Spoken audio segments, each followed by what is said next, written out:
this is one of those long-awaited sequels that should have just remained a fantasy.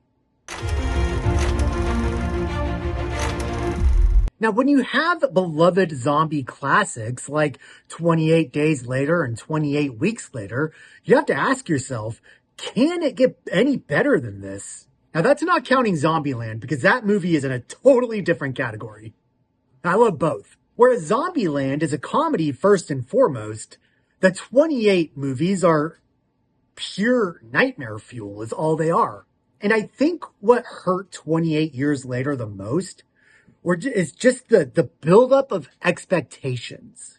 I mean, if you hold out on your fans long enough, then they're going to start idealizing your work to levels that you can't possibly reach. But as you'll see later this year, that's not always the case.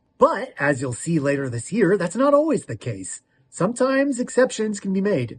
Now, I do love what they're going for here, where the zombies on the mainland have formed their own communities and developed their own languages. That actually tracks. I believe in the 28 trilogy that this would be the next logical step in the evolution of this world.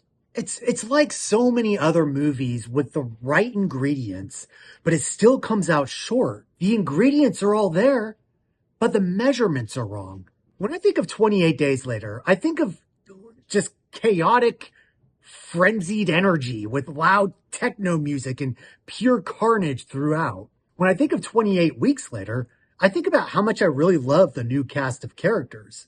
But when I think back on 28 Years Later, I just remember being bored.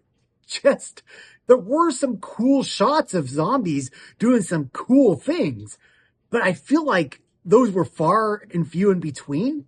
I don't even remember what the conflict was or who was even in it. Okay, so I just looked up the cast, and I will say the boy in this movie was exceptional. He is going to go very far in life. Screw any established celebrity who's up for Best Performance Oscars this season. Just give the awards to this boy for Best Lead Actor and the other award to the girl who played Lilo for the Best Lead Actress.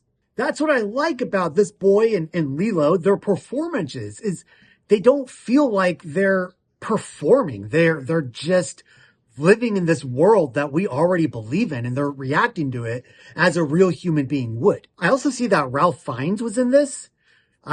He was the bare-chested guy at the Bone Temple, right?